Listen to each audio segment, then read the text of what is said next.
était une fois une pauvre enfant qui avait perdu sa mère. Son père s'était remarié avec une femme hautaine et fière qui avait 2 filles, laides, méchantes et orgueilleuses. Elles commandaient leur pauvre demi-sœur à la baguette, prétendaient qu'elle accourt aussitôt et qu'elle se plie à toutes leurs exigences. Elle l'avait appelée Cendrillon et la chargeait de tous les gros ouvrages de la maison. Cendrillon! Cendrillon! Cendrillon! Vite! Me voici! Je viens tout de suite! Tu dois courir quand on t'appelle! Cendrillon! Cendrillon! Cendrillon! Cendrillon!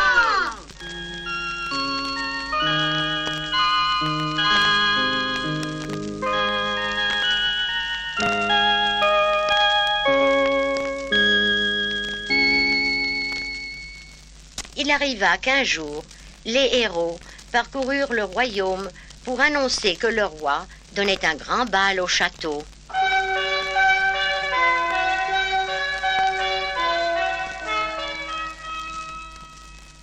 Accourez, citoyens, venez tous écouter. Toutes les jeunes filles du royaume sont priées au grand bal que le roi donne en son château après-demain soir. Le prince choisira son épouse parmi les invités.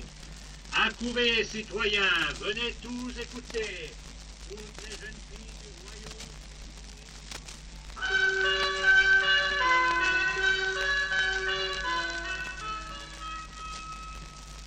Je ne vous parle pas de l'agitation des 2 vilaines sœurs qui se mirent aussitôt à avoir toutes sortes de prétentions, à crier, à se disputer pour des riens. C'est moi que le prince choisira! Non, moi, c'est moi la plus belle.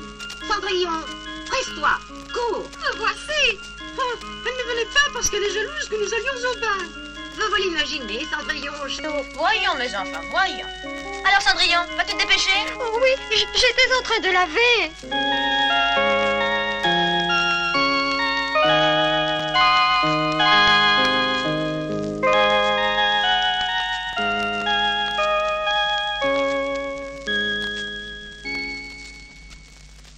Enfin, l'heureux jour arriva.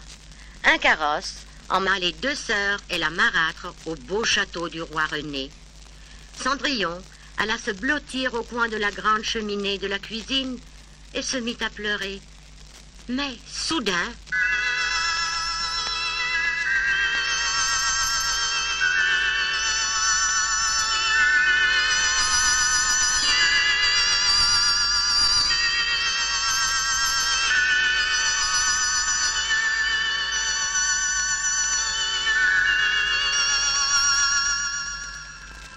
Ne pleure pas, Cendrillon. Je suis là pour t'aider. Demande-moi tout ce que tu désires. Je voudrais bien. Tu voudrais bien aller au bal, je le sais. Eh bien, je t'y ferai aller et tu seras la plus belle. Un seul coup de ma baguette et...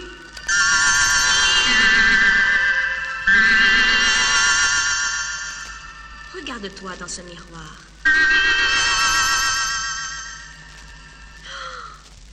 Je crois rêver. Quelle merveilleuse robe. Je ne sais. Ne t'inquiète pas, Cendrillon. Tu trouveras devant la porte un beau carrosse de cristal. Et maintenant, va, mon enfant.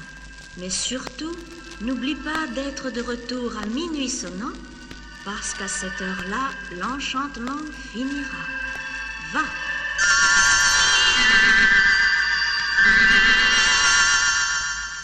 La fée fouetta les chevaux et le carrosse partit.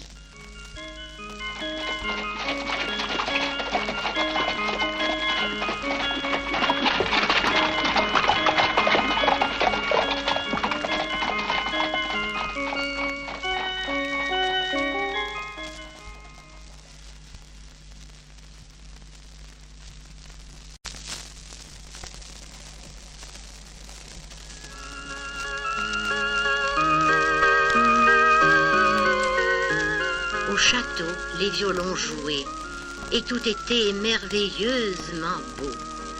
Lorsque cette belle princesse inconnue entra dans la salle, il se fit un grand silence, tant on était occupé à admirer sa beauté.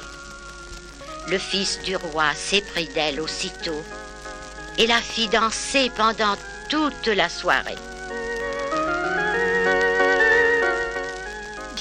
votre nom. Jamais je n'ai connu de jeune fille qui eut autant de grâce que vous. Prince, je ne puis vous révéler mon nom, mais je suis si heureuse ici. Quelle heure est-il? Il est minuit, belle princesse. Il n'est que minuit. Mais à cet instant, les derniers coups de minuit sonnèrent. Cendrillon se leva d'un bond et s'enfuit en toute hâte.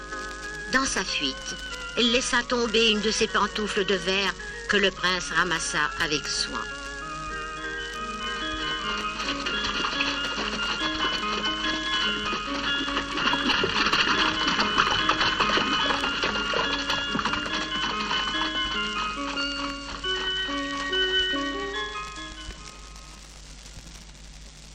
Le lendemain, un héros parcourut le royaume.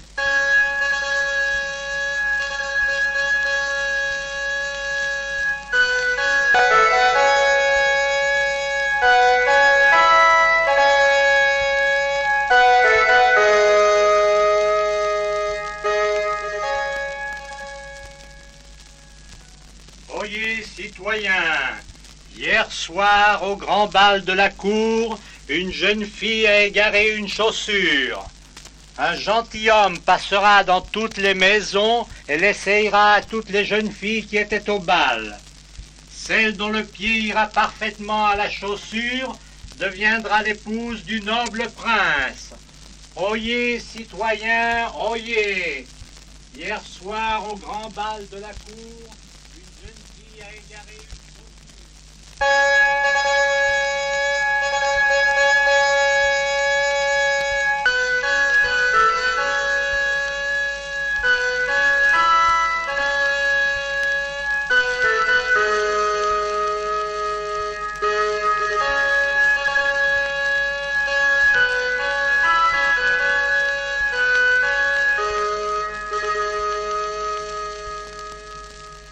Le gentilhomme, qui n'était autre que le prince lui-même, frappa enfin à la porte de Cendrillon. Mais oui. Cette pantoufle appartient à l'une de mes filles. À laquelle des deux? Je ne saurais dire. Et cette jeune fille là-bas? Oh non, pas elle. C'est une souillon. Eh bien, c'est justement à elle que je voudrais l'essayer. Oh non, monsieur. C'est un ordre du roi. Voyons, essayez. Oh, mais la chaussure appartient à cette jeune fille. Prince, je vous en prie. Alors, vous m'avez reconnue. C'est bien vous la fille de mes rêves. Venez, venez avec moi.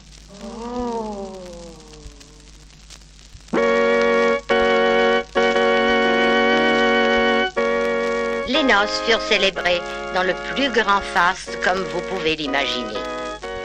Mais Cendrillon avait pardonné à ses méchantes sœurs et ne les oublia point. Elle les fit loger au palais et les maria à deux grands seigneurs de la cour.